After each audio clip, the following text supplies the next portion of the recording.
Hello, আসসালামু আলাইকুম। ওয়ালাইকুম আসসালাম। ভালো আছেন নে? কে আপনি? আই আপনার লগে বিয়ে ঠিক আছে যে লাইয়া, বুঝছেন নে? ওই একান দরকারে ফোন দিছি। আচ্ছা, বলেন। একানা কথা কোন যাইব নে? হ্যাঁ, যাবে। ও আচ্ছা আচ্ছা। আহ, আচ্ছা ওই আই উকিলের কইছিলাম যে এই বাউরে আই সুন্দর মাইয়ার দরকার নাই, লম্বা চুরের দরকার নাই, বেশি শিক্ষিত মাইয়ার দরকার নাই, ইগে ফদ্দাশীল মাইয়া হইলে হইব। তো উকিলে আপনার ছবি হারাইছে, আপনার মনে হয় হিজাব পরা একখান ছবি আছিল, মানে আর তো দারুণ লাগছে আপনার, মানে খুবই খুবই মানে ইসলামিক মাইন্ডের আর কি, ধার্মিক লাগছে, বুঝছেন না?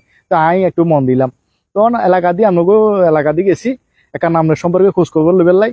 অন কিছু মানছে কয় যে আপনি বলে টিকটক আর টিকটক করেন বলে, কথা আন হাসা নাকি? না, কি বলেন, আমি তো ওইভাবে টিকটক করি না, তবে দিনে একটা করি আর কি। দিনে একটা করেন? দিনে একটা করণ এটা গুনানো? আমি দিনে টিকটক করলে কি হবে? আমি তো রাতে ইবাদত করি, তাহাজ্জুদের নামাজ পড়ি, তওবার নামাজ পড়ি, ফজরের নামাজ পড়ি। যাক, এটা ভালো লাগছে। এই আমার এটা ভালো লাগছে, কলিজাটা একবারে ঠান্ডা হয়ে গেছে কই। যাক, নামাজ কলমার ভিত্তে আছেন। অন ওই একটু ওই টিকটকটা ছাড়ি দিলে একটু বেশি ভালো হতো আরকি। আমি নামাজও পড়বো, টিকটকও করব, কারণ এটা তো আমি সব করি। না, ঠিক আছে, তারপরও এই মানছে কইব টিকটকারের জামাই টিকটকারের বিয়া করছে, কথা এটা শুনতে খারাপ লাগবে আর বুঝো না, আর তো একখান ওই মান সম্মান আছে বুঝছো না।